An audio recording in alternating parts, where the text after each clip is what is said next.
Hello everyone, it's Mary. Welcome back to the channel for Saturday Craft Day with Kraftgali. We are going to be playing with some alcohol pearl inks again, and here you can see me grabbing them up and shaking them up. You have to make sure that you shake those really well before you start playing with them for your project. This way you get the pearlescent business moving around and then you can get to it. I have some Yupo paper here. Now, totally and completely disregard the foil sheets to my left. They will not be used in this craft video. But yeah, just pretend they're not there in your visual cortex. I am putting down some colors here, which I will have listed. And I am noticing that I have a little bit of clogging in my thing. So you want to make sure that you maybe poke a little hole, or not with the hole, but maybe take a pin and put that through, just in case if you have the same issue, because you can kind of see some of them are globbing out on me. That's probably that pearlescent material inside just getting in the way, but eventually they were coming out just perfect. So just a little FYI.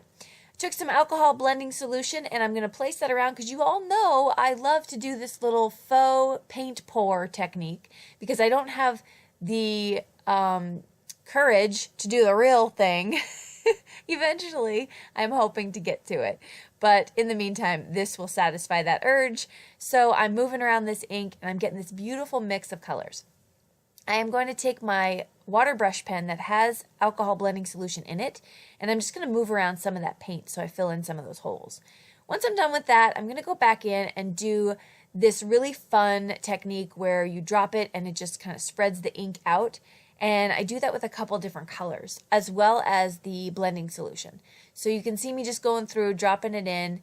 And once I got that there, I was like, you know, something just wasn't what the vision I was had in my head. So I took a straw, and that's when I did the old straw blow technique. So I've just blown all around my project, and I started to get that really cool effect.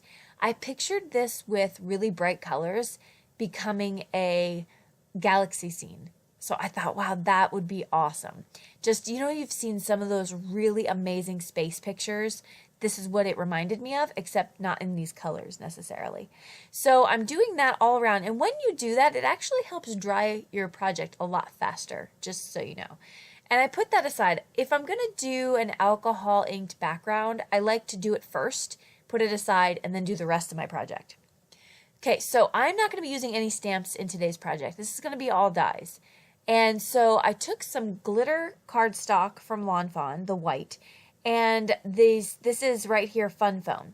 And I die cut thanks 6 times total. So 3 times with the white cardstock, the glitter cardstock, and then 3 times with the Fun Foam. And so I am going to then take the shadow. Oh, that was a little peek of my coffee. Did you see it?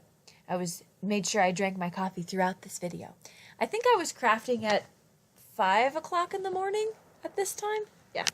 Anyway, so I'm going to go through and take my Nuvo glue and just use my precision tip on it and just tap the glue, really tiny dots all over my purple Fun Foam, and then put my my things together. Okay, so I have the shadow die for this because this is a paper rose die. And they have shadow dies, and I love that. So I took the shadow die, and I'm going to cut it 3 times in the background. Notice I did cut down my background, so I chose slightly smaller than an A2 size. And so I cut out 3 times with the shadow die. I'm going to place this down really flat using some art glitter glue here, and I'm not going to pop up this piece here. Now, hindsight. We know that it is always 2020. And so I realized that my background almost got lost on this pearlescent background paper. So if I had to choose it again, I would choose like a navy color, which I think would have been perfect to kind of break up the things, because you kind of can't see the shadow die behind. So if you're going to duplicate this card, I would highly recommend you try that, and then you tag me so that I can see what it looks like, because I'd be very interested.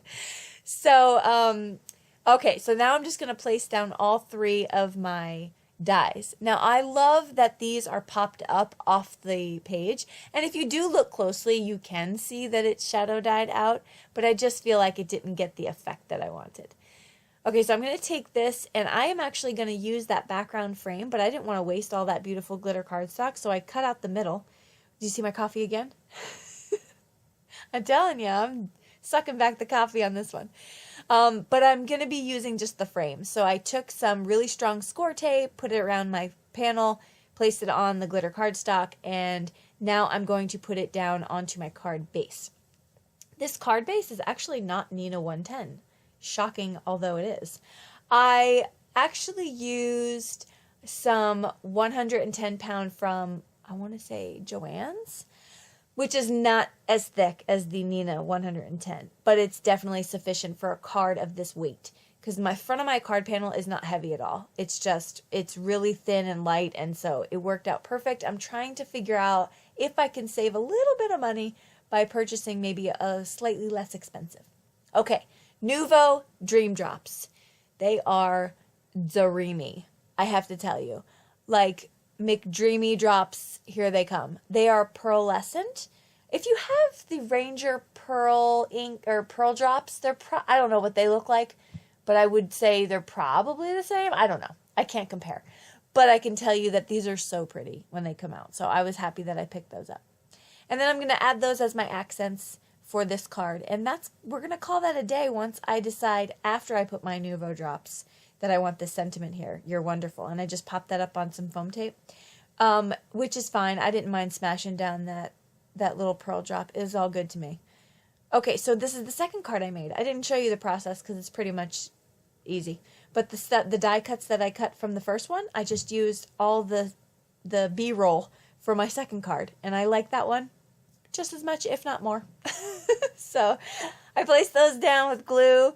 I had to use some multimedia matte for those, and just to make sure they stuck on that glitter cardstock. And that will do it for the cards. Thank you so much for stopping by with us and for hanging out. I will list everything we used below. Don't forget to hit subscribe so you don't miss anything from us. Know that we come back here on the Kraftgali channel every single Saturday for a video. And I love to hear from you, so comment below. We'll see you in the next video. Bye-bye.